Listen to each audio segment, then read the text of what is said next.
To access the air filter, first open the hood. Use the hood prop rod to support the hood.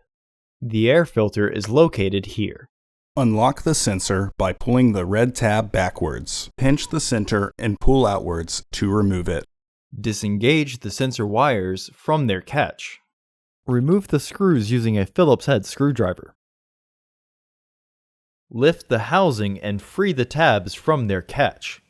Remove the old filter from the housing and clean out any debris inside. Insert your new filter into the housing.